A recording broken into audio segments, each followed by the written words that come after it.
Good morning, everybody. Welcome back. Hopefully you had a fantastic holiday season and you're ready to hit it hard. We got some great stuff to cover today, so we'll jump right in. As a reminder, these 5Q tape breakdowns, they happen just every other week. Take you 5 to 10 minutes to watch and listen to. This is a great way for you to get your skills at a high level. And how much do you have to improve on a weekly basis to see your skills triple in a year? How much do you have to improve on a weekly basis to see your skills triple in a year? Compounded. Yeah, 1 or 2%. That's it. That's it. That's it. So, and guess what this does for you? Get your skill levels higher by 1 or 2%. Because guys, here's the thing. I've met a lot of guys in this industry that have 20, 30, even 40 years of experience in this industry, or I've been in this industry for 20, 30, 40 years. I kind of took away my thunder here. But how much experience do they have? They've been in the business for 20, 30, 40 years. How much experience do they have?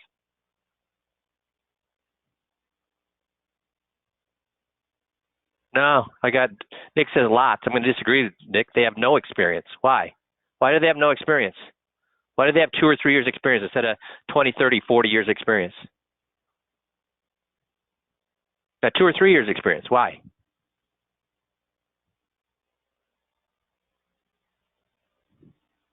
That's right, Mark. No upgrade. If they're doing the same thing they've been doing for how many years? Do they evaluate every year their skill level? Do they evaluate the way they communicate? Are they listening to themselves? Are they taping themselves? Are they getting better at what they do? And here's the thing: can you just read books? Well, reading books make you better. Well, reading books make you better at your skill level.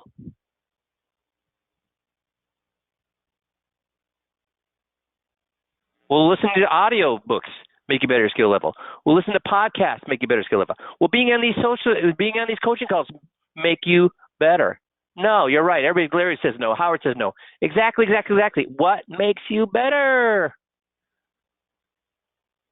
What makes you better? Only if you apply, right, Ron. Only if you apply what you're reading. Practice. Recording and practice, even better, Bert. You're right. Recording and practice. Because if I practice the wrong thing, is that making me better or even worse? So what's the only way? What's the only way you know you can be getting better at what you do? What's the only way? It is the only way you can get better at what you do. Record, right. Tape it. Why? Because the tapes don't lie. On Monday, there's a lot of teams today. There's a lot of teams today. What are they going to do today on Monday? There's a lot of NFL teams. What are they going to do today? They're going to watch the tape. Why are they watching the tape? Do they just say, hey, guys? Do they not even put the tapes up and just say, hey, what do we do better? What do we do worse? Hey, what? No, no, no, no, no, no. They watch the tape. Why? Because tapes don't lie. So, guys, make a New Year's resolution to watch the tape at least. And if you don't want to watch your own tape or listen to your own tape, listen to this one every other week. Is that too much to ask for you to do this 10 minutes? Invest 10, 15 minutes every other week. Is that too much to ask in 2023 for you guys to get better? I want everybody a yay or nay.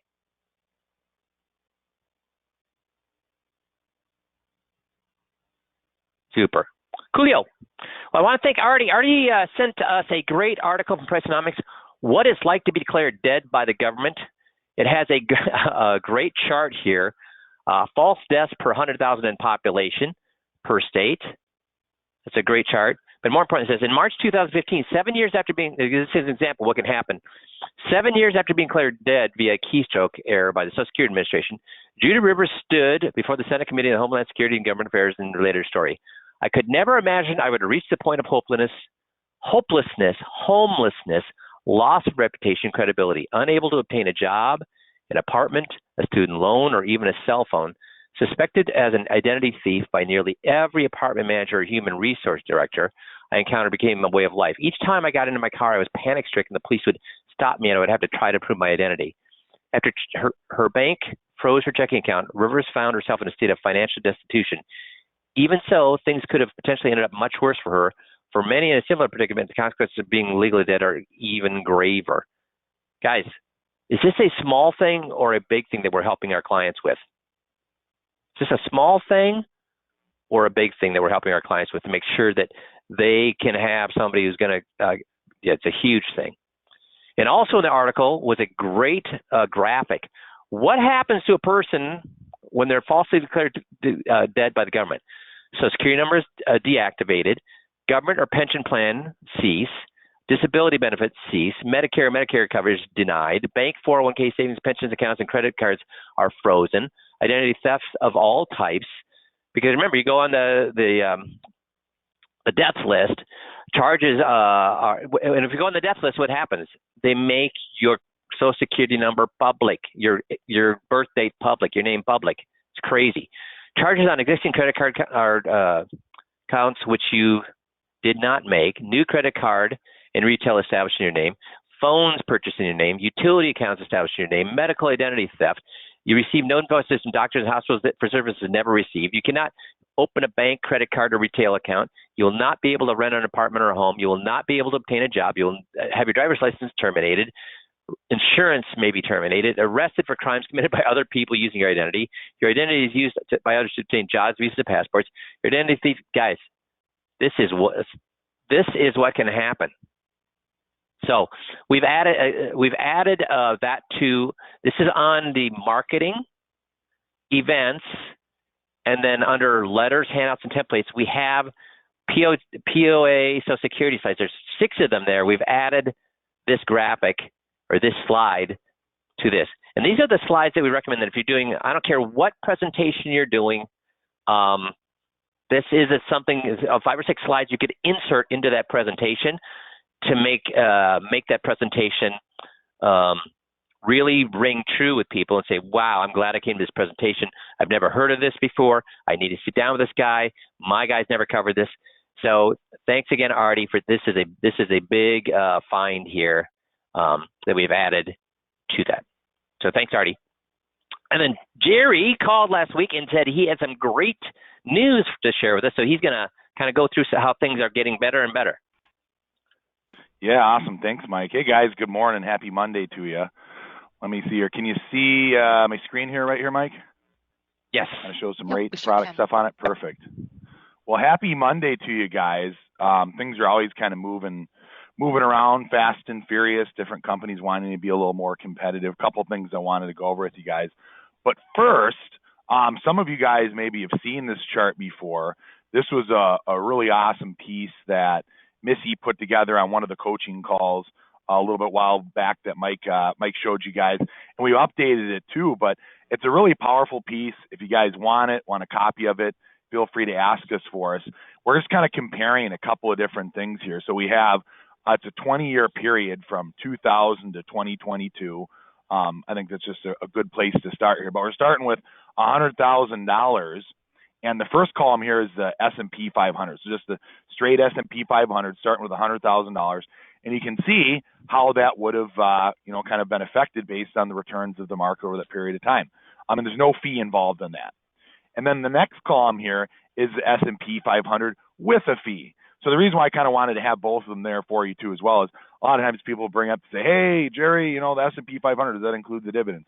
Well, the dividends are, typically around right now around 1 to 1.5%, and this doesn't even include a fee on it. So I want to show you, when you actually add a fee on there too, they make quite a bit of difference. You're looking at, after 22 years, $259,000 versus $207, so about a $52,000 difference if you have a 1% fee in there. But that's not even as much as what I want to show you. The most important thing is with FIAs and how we use them, most importantly, they don't lose money. So we can see here, I like as an example, on our first example, we have in the yellow here, this is a 45% par rate with no cap. You can see in the first 3 years here, when we have negatives in the market, we get our zeros on our par rate. That's the beauty of it. And then we get to reset, start over, and we get to capture almost 50%, in this case 45% of the upside.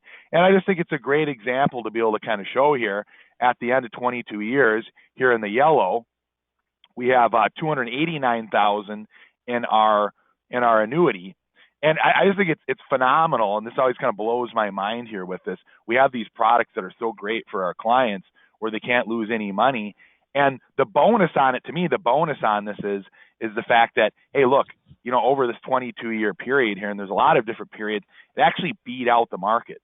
So I sit here wondering sometimes, I'm like, man, if I can have a product where I can keep up or even beat the market at times that have absolutely zero risk, this is a perfect asset allocation. And we don't even say, there's no one on our team, there's no one here at ECA that would ever say, hey, I think we should have everything the client ever has in annuities. But to have a good portion of someone's assets, it's almost crazy not to, in my opinion. So this is the 45% participation rate right here. Pretty nice. We get to 289,000, starting with 100, no losses, some nice returns that you can get with it. Everybody here, most of us, we've talked about the participation rate, how awesome it is, the no cap ability. You can actually get some good returns in it. And then a lot of you guys aren't as familiar, and I talked about this, but the trigger method is a really simple concept for clients to understand and for you to really talk to someone about too as well. And the trigger, the one example I have right here, and I'm going to talk about this a little more depth in a minute here. We're Jerry, a 9.10. Yeah. Can I just stop you for just a second? Can you just zoom in on that chart just a little bit on your screen? A couple of people are saying it's just a little difficult to see. There, perfect. Thank you. That's great. Thanks. Sorry, guys. Yeah, you got it. So the trigger here, it's at 9.10%. So how the trigger works is it's a trigger cap. It's a cap of 9.1. But how this works compared to a normal cap is that if the market is flat or better, you automatically get the 9.1. So as an example, if the market does a half a point, you get 9.1. If it does 6%, you get 9.1. If it does 15%, you get 9.1. If it does negative 5%, you just get a 0. So as long as it's flat or better, you get the 9.1%. And so you can see in this example here, you got the first 3 years, you just got zeros. So the market was 0, so we got, or negative, so we got zeros. And then we had in 2003, the S&P did around 26%. Just kind of gave you a big example. We only get the 9.1. But then the next year, we have the S&P did 8.9. We got 9.1. We did a little better. The following year, 2005, did 3%. We got 9.1. So it's kind of fun as long as the market's flat or better. Very simple, easy example to give. I mean, heck, 7 out of 10 years in most 10-year market frames, the market's at least slightly positive. So if I can, come to my client and I know, hey, there's a good idea. If you look at the 10-year average on that, and it's pretty simple, my client can average over 7%. That's pretty darn good for something where they take absolutely zero risk in the marketplace. So I think if you look over the last 100 years on what the market did, it was around 7%. So if I'm in retirement, I can eliminate risk. The trigger, do I think that this is the end-all, be-all strategy? I think this is a good one. I like to mix through some different allocations. If you want, you could, if you're choosing one of the products that have the trigger, you could put everything in it. But I generally like to maneuver from different, maneuver around and maybe put 50-50 in 2 different indexes is kind of what I like to do. And then last but not least, and a lot of you guys have seen this before, we do have the traditional S&P cap, where the difference on an S&P cap, and we updated it to 10% here. I think on average, you can get a 10% S&P cap pretty much on most products right now. That's kind of average, or some higher than that. But for example here, I think it's good to go with that. On the S&P cap, difference from the trigger is obviously we get 100% of whatever the S&P does over that period up to the cap. So in this example, the difference is, if the market does 3%, I get 3%. If it does 7%, I get 7%. If it does 12%, well, I'm capped at 10, so I just get 10. So what's probably going on in your head right now is, Jerry, why in the heck would I use the 10% S&P cap when I can get a 9.1 S&P trigger? Well, that's a good question. I would probably go with the trigger as well. I think that the only time where I would maybe choose the cap over that is if there was a significant increase. Like if my trigger, we used to have triggers that were a lot lower. If my trigger was at 5% and I have the chance for 10% S&P cap, I would probably use the 10% S&P cap, or I would say, hey, let's blend in between, if I'm buying a product, have part of it in the trigger and part of it in the cap. But my point, what I kind of want to show you is I think that this is a really nice piece. I think it gives you a lot of information kind of across the gambit. And if you guys, want a copy of this, we can get it to you. And I just think it really illustrates to me, it just kind of illustrates the power of, hey, FIAs and makes it seem, it's a no-brainer to be using these. If you're not using FIAs in your portfolios, if this isn't part of your asset allocation, I mean, if you're looking at this, it's crazy not to have it in there right now. So that's one little piece. If you guys have questions, let me know. I can get that to you. I have a little product update I wanted to go over for you guys as well. So real quickly here, I think I got it on here. Lincoln, I was just talking about the trigger, and I think it's important. I wanted to go over this. So Lincoln is one of those carriers here. If you guys had forgotten to have that trigger, the triggers are really powerful index option on there. Here's where it is. I want to show you it does exist. It's right here. If you can see this well, S&P 500 performance trigger, 9.1%.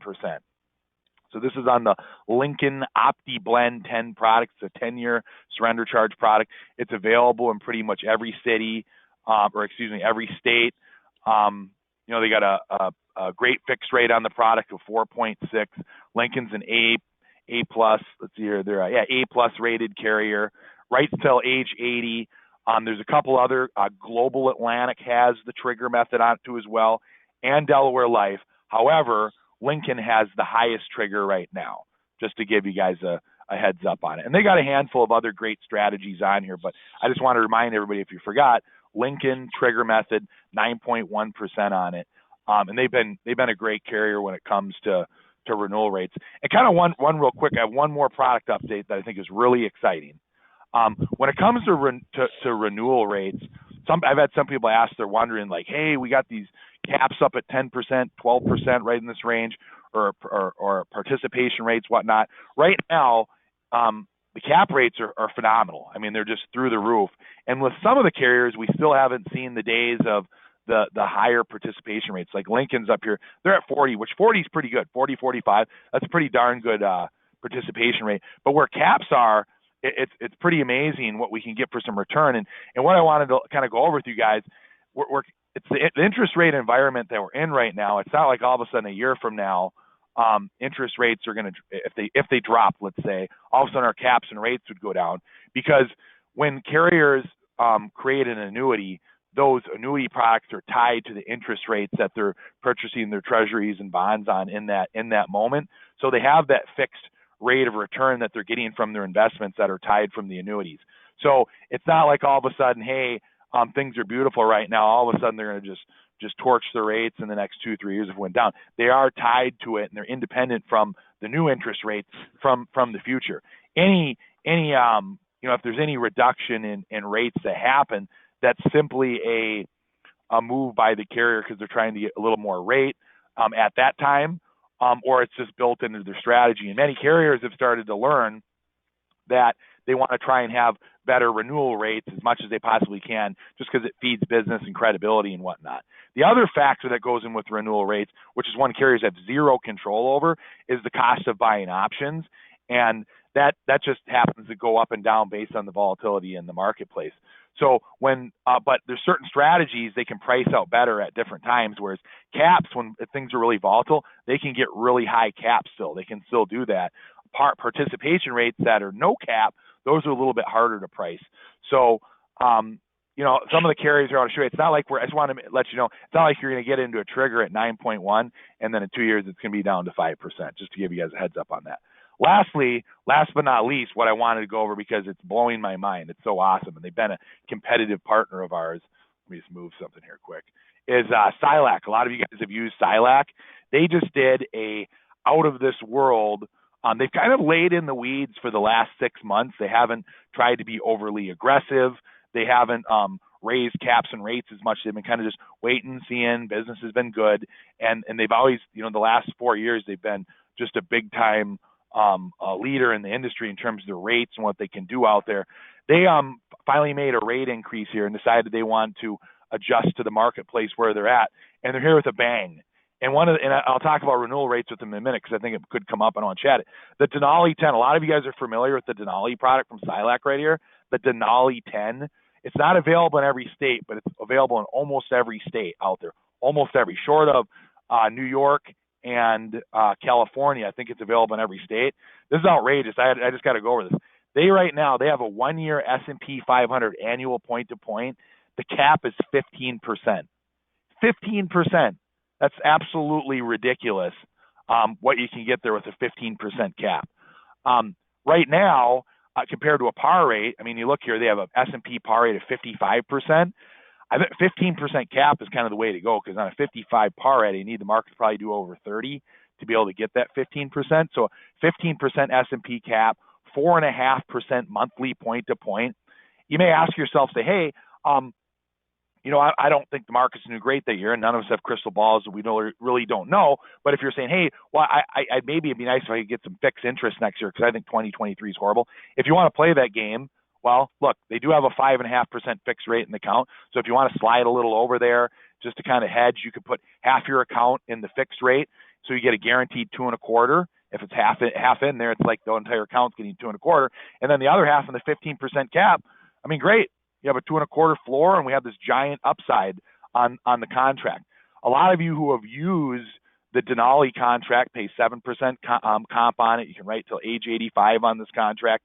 Has the free income rider built into it, where they'll guarantee those withdrawals off of it. It's absolutely ridiculous that you can get this high of a cap on it.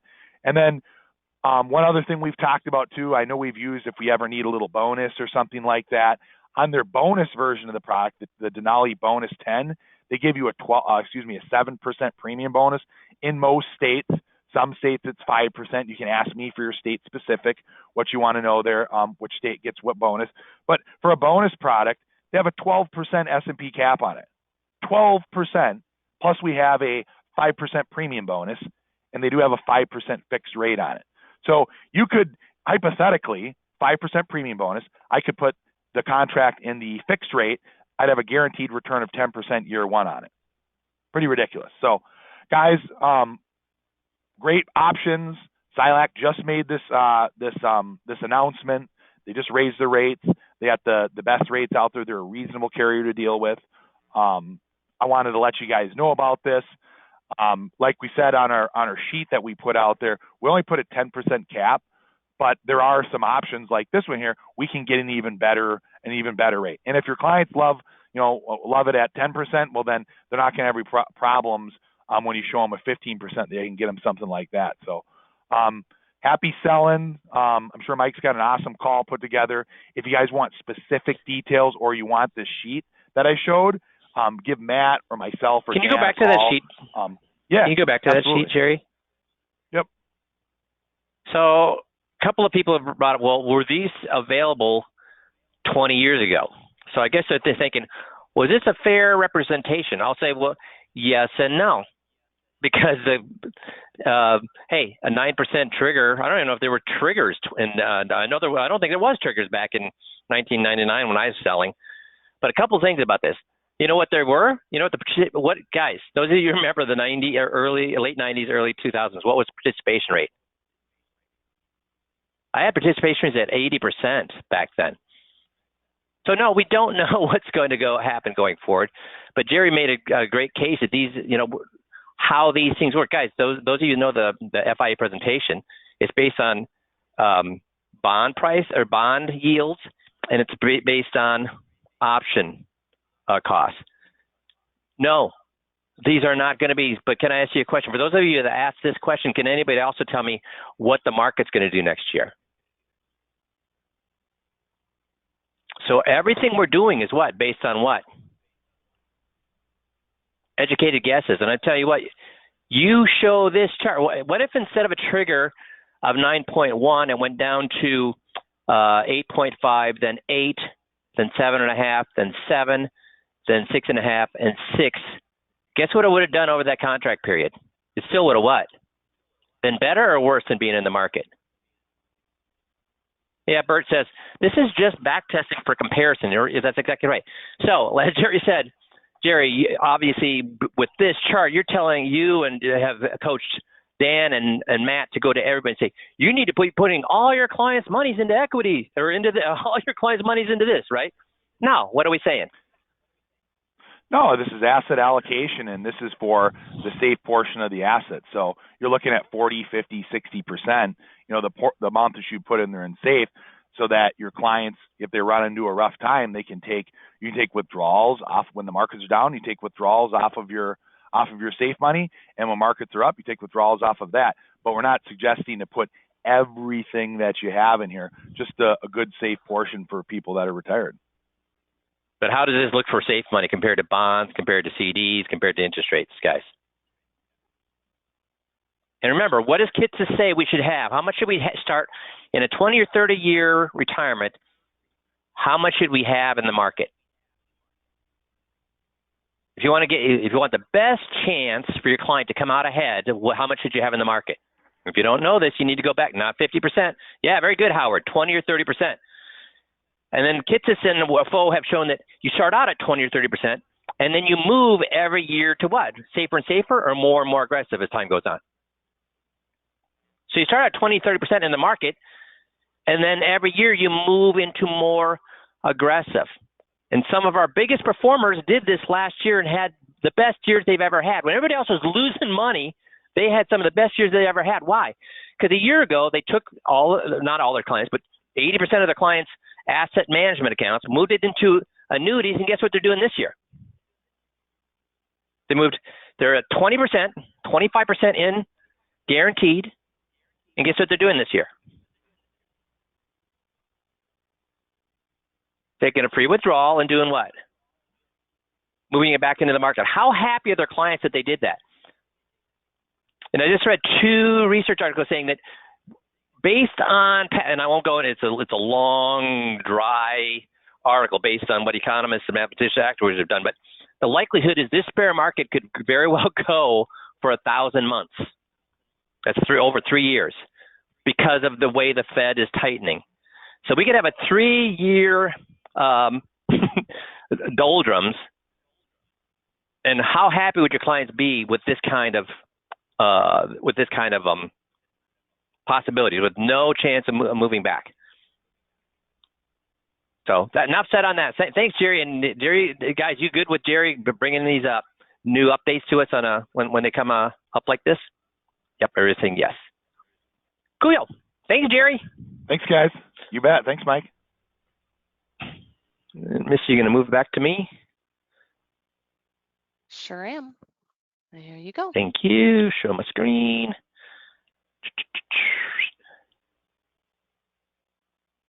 Okay, today we're going to talk about do-it-yourselfers and how we deal with them. And there's a couple of different ways that we do deal with them. Up front is one, and then on the back side is another. So when we do yourselfers, I will tell you straight out, we'll get to why or who I want to deal with and who I don't, because there's 2 types of do-it-yourselfers. One is they're single, and one is they're couple do-it-yourselfers. Now, when it comes to single people, there's either people who love doing it. So if I come across a single do-it-yourselfer who loves what they're doing and believes they're a genius, what do, guys? I pass. Very good, Nick. I pass. I walk, right, Andre? Because what's the chance you're going to get this? I mean, he does it for fun. He's in there picking your brain. What's he going to do with that information? Bring it back. Now, if he's single and is given up because he's gotten burned so bad, then I'll work with him. But couple do-it-yourselves, do I work with them? Yes, but I go for a specific amount. Do I want them to give me $10,000 to try me out? No. So I'll go and I'll ask for a certain amount of money to make it go forward. And we'll show you how we do that here in a second. So about a month ago, I showed you the advanced first meeting where we set the tone. Then we talk about how we're paid, get them to tell me that I'm an expert. We gather data, get invited in. We use that lawnmower source to say, hey, I've got some bad news here. You want me to give it to you or not? Then we talk about loyalty versus unconditional love. Are you loyal to your advisor, or do you unconditionally love them? They say, no, the only person I unconditionally love is my kid. If I find my advisor disloyal, I'm moving. And then we say, why? Who would that be unfair to if you took all my information and go back to that guy? And they think it's unfair to you, but instead, through our conversation, we have them say it's unfair to themselves to take our information and go back to their guy. Then we do the little secret close that they're going to become a client of ours. Then we make an appointment for a week out. So I'm going to go through an advisor who uses the advanced meeting and how we use it for a do-it-yourselfer. And you're going to see how he does that there. So let me bring that up here. I have to get back to my, okay. So I'm going to go back to this as we're listening to them.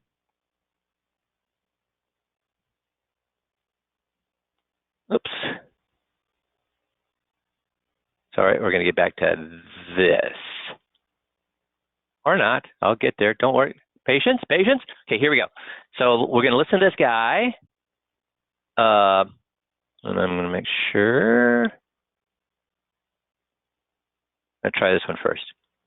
Yeah. And just so I don't stick my nose where it doesn't belong here. Nope, we have to go to the other one. The things you want to do, make sure your money lasts throughout your lifetime.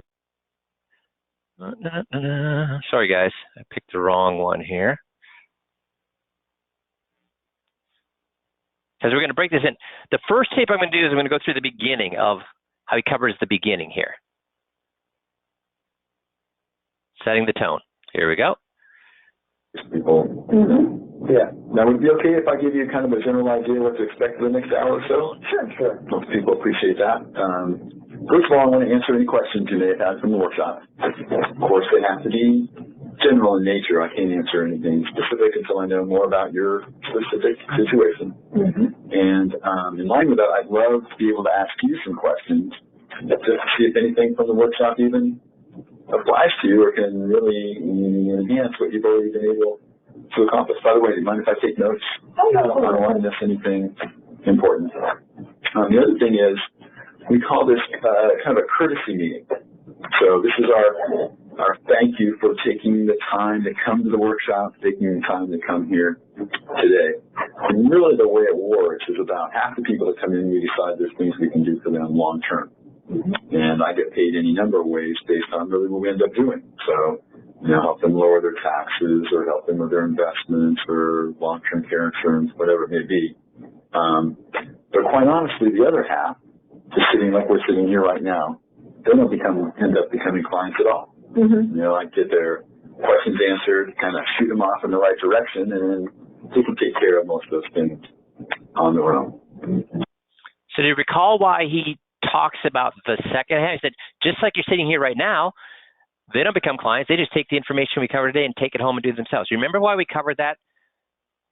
The second way. So we say, hey, half the people become clients, and they're, depending on what they do with us, they can pay us any number of ways, and depending on how much we do, it depends on how, what the cost would be. But half the people, just like you're sitting here today, why do we cover that second half with them? Half of them, just like you're sitting here today, are able to take this information, go home, and do it themselves. Who are we implying they are? That they're the half that's going to pay us, or the half that's going to take it and go home? Who are we implying? They're the half that's going to pay? Yeah, they're the half that goes home. So what happens to the resistance level? What happens to their? That's right. It takes the pressure off, Bob. Exactly. But I do have a question for you. It's kind of a favor. I put on these workshops. So now he's going to get them to tell him that he's an expert. Everybody hearing okay? Can I get some yeas or nays? Yeah, okay. Ben, you have to work with Tricia to get your sound fixed there. So it averages about once a month throughout the year. And I'm also the director of the National Senior Resource Center here in the Santa Clara Valley. So in effect, I'm always talking to people. And I always say I'm talking at people, kind of a one-way street. So it's important for me to know, what people are interested in, what topics that are on the top of their minds, what are their concerns, what do they need to be updated on. People come to the workshop everybody comes for a different reason. Income tax information, investment information, insurance information. But can I ask you a favor? If I could just get your feedback and tell me, why do you think so many seniors here in the Santa Clara Valley choose to do business with me? Well, I would probably think, do they? Yeah. So, did you hear what he said? What did he say? Well, do they? Now, about half the time, they'll say something like that. Now, was she ready to give him a reason? She was, until her husband jumped in there and said, well, do they? So now watch how he deals with that. And this is exactly what the script tells you to do. Because half the people will give you a reason. Half of them will say something like, well, I didn't know they were, or I didn't know they did, or do they? So let's listen how he deals with it. Yeah, you wouldn't necessarily know, would you? I mean, this is your first time here. Right. And I understand that. But if you did know, why do you think? Because you're specific with seniors. See, did the guy argue with him or get mad at him when he said, no, I get it. I mean, you're not sitting here. You don't know the books. You don't know the people walking through my office. You don't know what percentage of the people here in this city work with me. But if you did know, why would that be? And what did the guy do then? Argue with him or just give him a reason? Well, it's because you only work with seniors. You specifically work with seniors. Do you see how powerful that is? So what did he just do? He tried to say no, or I didn't know they did, but then how difficult was it the advisor to then, in a very pleasant, happy manner, get the guy to still tell him he's an expert? How easy? Is that hard or easy? Hard or easy? The guy said, because you specifically work with seniors. So guys, a lot of you, when I went through this, probably were saying, oh shit, I'm not doing that. Pardon my French, but I'm not doing that. That's crazy. That's aggressive. That's in their face. Holy cow, how could I ever do that? How would I ever in the first 5 minutes ask them to be an expert? Do you see when you do it right, is it a difficult thing or a pretty darn easy thing? Guys, does this guy sound aggressive? Does he sound like he's a jerk? Does he sound like he's in their face? See, the beauty of the script is that it has first of all, it's been used 60,000 times. The beauty of the script is that it works because we've honed it down by the number of times we do it to what works. So let's listen to how it continues. Being involved in senior management, whatever you are. Yeah. And so that was it. Because I specialize in. When you specialize, yeah, in seniors, yeah. Somebody asked me the other day, how many clients do you have that are seniors? I said, I have one client that's not, that I went to college with, and besides that. So I think you're. So when they said the reason you're an expert is because you only work with seniors, what did he do there? Did anybody catch up on that? What skill did he use there? He said they were what? He said they're right. He got them. He got on the side. Said, oh, the fact that I only work with seniors, you're exactly right. It's because I only work with seniors. Guess what he would have said if they said, because you know how to replace somebody's Social Security? What would he have said? That's exactly right, because I work with programs that help people replace their Social Security when they're spouse. Whatever they say, he would have what? Tell them they're what? The reason you just told me I'm an expert is absolutely the reason I am an expert. You get right on their side. Does that make sense?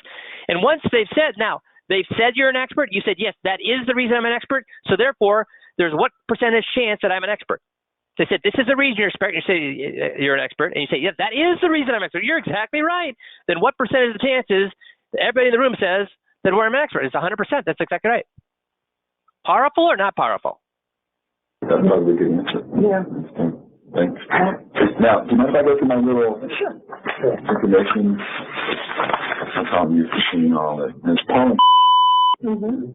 Okay. So he's going to then go through the lawnmower story, loyalty versus unconditional, fair versus unfair, little secret, etc. But I just want to show you that this is not difficult to do, and it's not aggressive, because I had several guys go, well, that's kind of ballsy for him to do that. Did it seem like this guy was ballsy?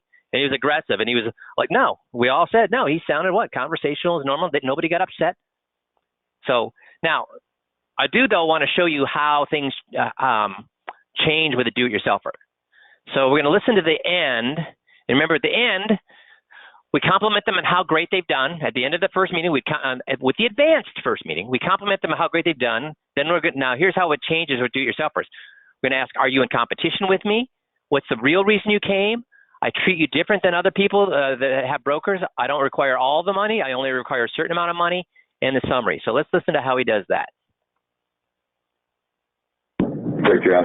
Again, this is how he would end it for a do-it-yourselfer couple. Get your beneficiaries done correctly with the will and trust issue. Those things are also going to have to do. Do you want my help going about fixing those things, or is this rather keep my opinions?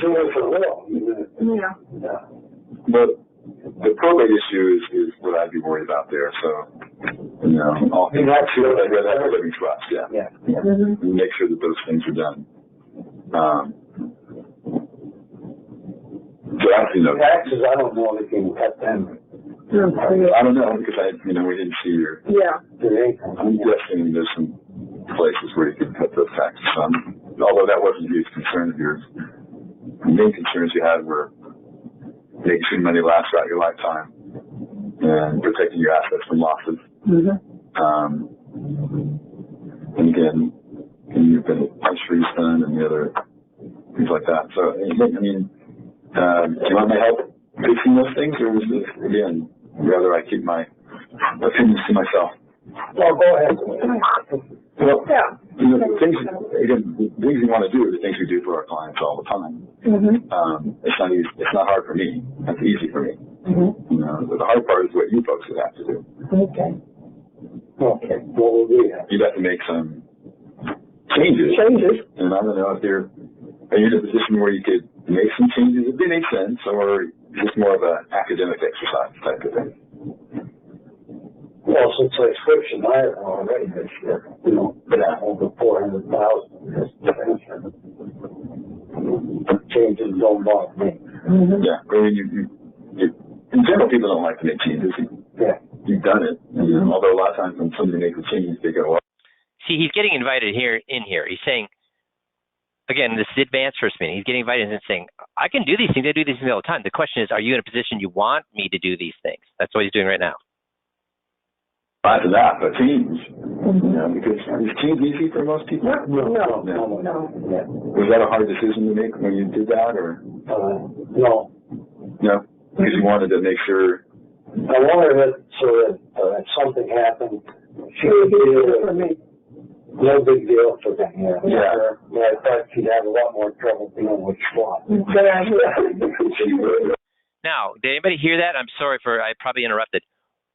What did he get the do-it-yourself for couple said the real reason you came is, you're doing great right now. What's the real reason you came? Let's see how many you can get the right answer there. I'm going to back it up so you can hear that again. Very good, Tom. Anybody else get it? What's the real reason they're there?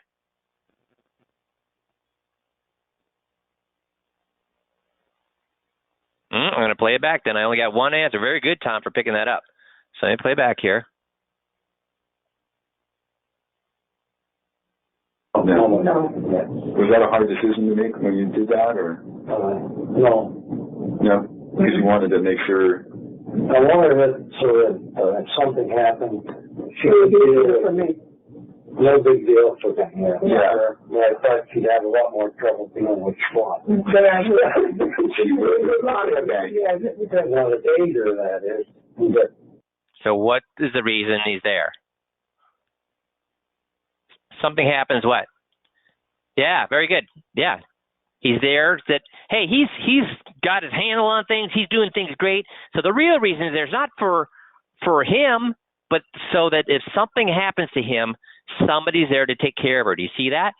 See, that's what the number 3 is. The real reason you came is not because you can't take care of stuff. You're doing a great job. The real reason is why. Well, because if something happens to me, she's taking care of it. That's exactly right. If the stall on credit union goes under, a lot of losses there, but they're going to be pretty stable over decades. That could happen, I suppose. It's not something I would expect to happen. No, nobody. But I know other people that, when they retired from Lawson, just to their entire lives, Lawson Star. But you see someone. Yeah. But you're right about making changes. Sometimes it's easier to make changes once you've started the process. Get that ball going down the. But at this point of your life, though, you wouldn't make changes just for the sake of change. No. The one thing you said that I find that happens to a lot of people in your situation, and you tell me again if I'm wrong, is one of the reasons people come in to see me is because they want to build a relationship in case something happens to one of the other. And it sounds like you started, that's one of your main concerns that you took some control over to make sure if something did happen to you, that Kathy would have somebody to, or at least Kathy would have an easier time. Doing that. Is that probably true? That's very true. Because a lot of times, there's always one person in the family that makes more financial decisions than the other, or more in the know. Not always, and it's not always the man. Oh, we know that. The generation before you, it was always the man, and the women didn't even write checks. My mom didn't really probably think she had checking. She knows how to write checks. She's probably real good at that. Yeah. My mother taught me. But as far as the rest, it's been nothing. Yeah, I'm still up there. Yeah. She's just learning how to use an ATM. Yeah. I don't like them. That's why. I don't like. I got you intimidating. Yeah, I know it first. Yeah. So again, is he bludgeoning them, or are they gladly telling him the reason they're there is to help her? And is that how most couples work? That one person in the couple deals with investments, the other maybe writes the checks. One person mows the lawn, one person cleans the house. I mean, do we as couples separate our jobs? Yeah, we do. And they're validating this out loud in their own words. So guess what they're doing? They're selling the whole idea of having this advisor in their lives to themselves. Sure. And how to access the account. I can do that pretty well over by phone, but I just don't like that idea. Yeah, I remember my kids first got a little card when they were teenagers. They were always, what if you do something wrong? Push one button, it all just disappears, right? Yeah, that's right. Yeah.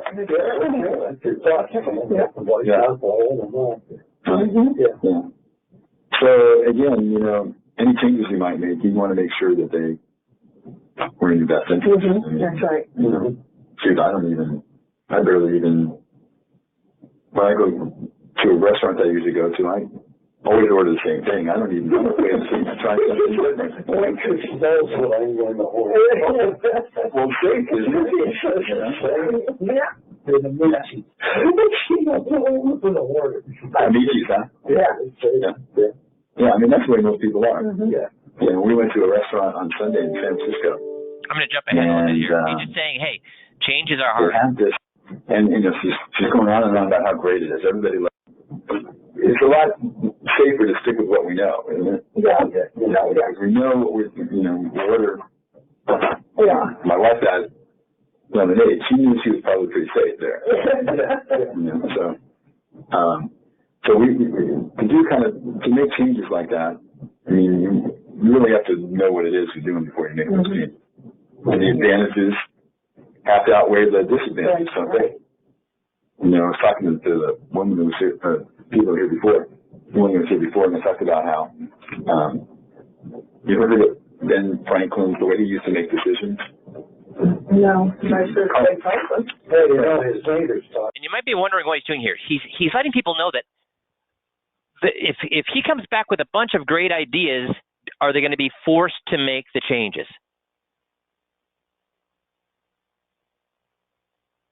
No, he's saying, listen, the changes have to sit well with you. The changes have to make sense to you. I don't care if I come back with a gazillion great changes. You're in charge. You're the one that needs to make the changes. So you should say whether you want to make the change or not. That's all he's doing. And he's beating that horse dead. Why? Because he's saying, listen, there's nothing we're going to do that if you don't agree that these changes need to be made, that I'm going to recommend you make the changes. The ball is in your court. He's going over and over and over. Why is he doing that? To lower their resistance. It was crazy. Well, he probably was out there playing a kite and thunder. And then especially when they saw that little come down. Yeah, he said, that's Ben Franklin shit. That's about what already? Yeah. Well, he used to be called with a T. He'd make a T. And then he write down the advantages of when he was going to make a decision, and then disadvantages on one side. Now, to me, that doesn't make any sense. Because you could have 20 advantages on one side and one disadvantage on this side, but what? You go for the disadvantage. Because the disadvantage means you have to weigh it. This one disadvantage could outweigh all 20. That's right. So you have to decide the priority of what they are. Yeah. So, everything has advantages and disadvantages. Sure. And there's nothing perfect, right? But you want to make sure that the advantages outweigh disadvantages. If they don't, especially in your situation, you're kind of like, are you going to make a change that doesn't, where the advantages don't outweigh the disadvantages? No. No way. Yeah. No matter how good it was, in your mind, that's a smart thing to do. I mean, the only time you make a change is when the advantages go down, outweighed the disadvantages.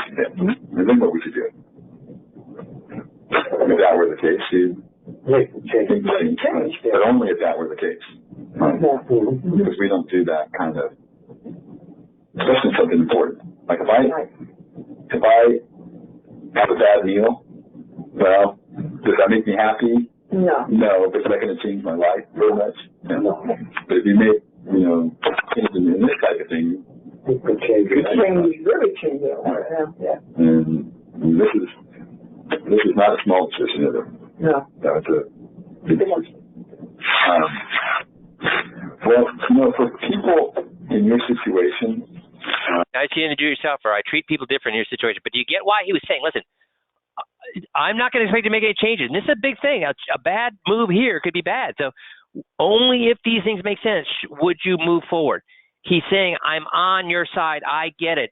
You're going to have to be 1,000% sure that this makes sense, that the change makes sense for you to move forward. That's all he's doing there, because that lowers their worry about it. But now he's going to say, I treat you differently as a do-it-yourselfer.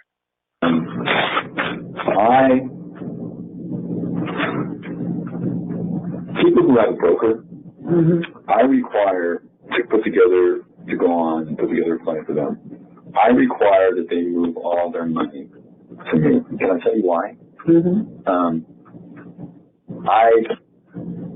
I probably spend $78,000 a year keeping up on continuing education, and I travel away from my family probably, maybe 3 weeks a year to different outfits in Minnesota last part of last week.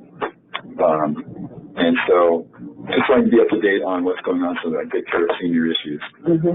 And I can't afford to educate my competition. So a lot of times I'll see someone who has, money with a broker, and then they'll say, well, how about if I just leave half of it to you and leave the other half with my broker? Well, then what's the broker going to know? They're going to know everything that I do. Is that fair? No. I don't think. But for people in your situation, are you going to open up your own financial planning firm and go into competition with me? Heavens no. And I wouldn't think you would. So in people in your situation, I don't require that to become clients that you move all your money. But I do have a minimum of $200,000.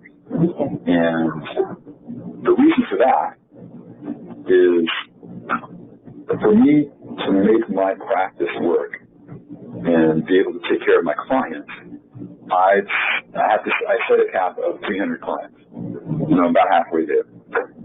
So that way I know that I can give them good service. If there's a lot of things they're going to find out about it right away instead of 6 months from now, I can take care of them. Now that doesn't mean if somebody only has $100,000 I won't help them, but I can't take them on as a full-time client. Because if I did that, then how many clients would I need to make it work? Double. And then I have how much. See, what he's doing here is having them tell him that he's having the client tell him why his minimum is $200,000. Because if my minimum is $100,000, I have to have 600 clients, and everybody get half as much time. So he's having them tell him that $200,000 is reasonable. Now that $200,000, you can decide client per client what that number is. This guy is successful. He says, "Listen, I'm only going to be 200,000. You don't." So you make that decision yourself. But what the most important part is he's having the client tell him that 200,000 is a reasonable number to have a minimum, even for a do-yourselfer. Time to spend with them. Right. So people in this situation, again, I don't require you to move all your money over, but my minimum is $200,000, and I'm guessing, are you in a situation where you could move $200,000 if it makes sense and met your goals, or you're in a situation where you could do that? Now remember, guys, has he shown them anything at this point? This is the first meeting. Has he shown them anything at this point? Told them what they're doing well, poorly, that they're making this mistake, they can get lower taxes, they can get a higher return. Has he showed them anything yet? No. And he's getting them to commit to $200,000. That's the beauty of this. Yeah, but what would you do for me? Exactly. I mean, it depends on what it was. Yeah. Exactly. And it would have to meet your goals. So the guy says, well, it depends on what you do. So now he's going to, and we're running out of time here. So he's going to go through and say, yes, no, it absolutely depends on what I do. So if it doesn't meet your parameters, you should what? Well, not do it. Even if there's a whole bunch of advantages, if there's a disadvantage that you don't like, you should do what? Well, we shouldn't do it. So the question is, though, if it does meet your parameters, if it does meet your advantages versus disadvantages, could you move 200,000? And guess what the client's going to say? We ran out of time here because this goes on for about 4 or 5 more minutes where they validate again. Doesn't mean you're not comfortable with it. Doesn't meet your parameters. Even if there's 1,000 advantages, if there's one disadvantage you can't get over, any of those reasons you should not move forward. But if those things are not the case, will you move 200,000? And guess what they say?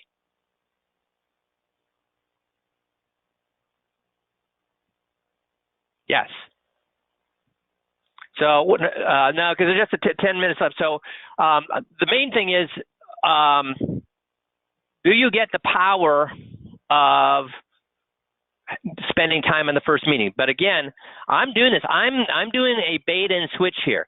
I'm doing a bait and switch here. I'm not giving you this first meeting until what? And I'm going to give it to people one-on-one. Because you have to be good at what? They've given the commitment that if it makes sense to move, we will move you. But guess how important, even though this is a beautiful, fun, powerful meeting, guess how powerful it is compared to the 21-point checklist? It's the ugly aunt in the attic. So until you can do a great 21-point checklist, is there any sense spending a lot of time learning the first meeting? So the reason I'm doing this, I'm saying, dudes, you've got these powerful tools, and if that can make you a couple of $1 million a year if you so chose. If you're half lazy, it'll make you $1 million a year. If you're 75% lazy, it'll make you $500,000 a year. If you spend time learning these tools, this is the kind of power it has. You heard it right here. So when you do the 21-point checklist, right, then get on my calendar and I'll give you this tool. I don't want you wasting it because, guys, if you're fantastic at this and then don't meet all their parameters, the advantages, disadvantages outweigh the advantage. If you don't do a great 21, guess what this meeting is going to do for you? If you don't do a great 21, guess what this meeting is going to do for you? I don't care how great you did. If all you do is go pitch product the next time, guess what? You're dead in the water.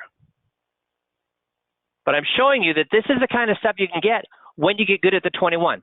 So get good at the 21, get on my calendar. I'll be more than happy to give you all of these tools as well. But I'm not going to teach you to bunt, to use a baseball analogy. I'm not going to teach you to bunt until you can hit a ball, okay? So this, first of all, though, do you see how we deal with do-it-yourselfers differently? The other thing I want to say before we get off the call, because I want to get to this, is that when we get into the implementation meeting, what money do we go after? Do we ever go after the stock money with the do-it-yourselfer? No, because where do they spend all their time, all their effort, all their services, all their interest, all their reading, all their listening is all based on stocks. How much do they know about bonds in the fixed marketplace? Nothing. So we say, hey, you know what? You're the genius on stocks. Keep that stocks. The way we should begin our relationship is you take care of the stocks. I'll help you with the bonds because first of all, I have resources you don't have for bonds. I have people that deal with nothing with bonds. I have a lot of leverage when it comes to the bond side. And guess how many of these guys, these do-it-yourselfers, want to spend the time and effort to become? When I was in this industry, the hardest thing, stocks were easy for me to understand. Frickin' fixed money is difficult to understand when you get right into it. And I always tell people this: the guys on Wall Street with $700 shoes or $1,200 shoes or $1,500 shoes, are they the stockbrokers or the bond brokers? The guys with the $1,500 shoes, are they the stockbrokers or the bond brokers? They're the bond brokers. Why? Because nobody understands bonds. So guess when nobody understands something, guess how much higher the spread is. When somebody doesn't understand something, how much higher is the spread? Yeah, there's very little transparency with bonds. So when I say, hey, let's use that, the $200,000 you're willing to give me, don't give me the stock portion, give me the guaranteed portion. I can do better. And then when you show them the FIA compared to bonds, guess how much on board they are with that?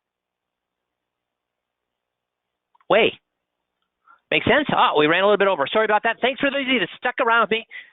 So again, I'm holding a carrot out there. Learn the 21-point checklist, and then I'll be happy to show you how to do the first meeting this way, okay? But the 21-point checklist is where we meet their parameters. I hate my guy. It's where we show the advantages and disadvantages. I hate my guy. It's where we show them it makes sense to them. I hate my guy. When they hate their guy, how many people move? Everybody. Make sense? Awesome, awesome. You guys have a great rest of the week. We'll talk to you all next Monday. Thanks, everybody.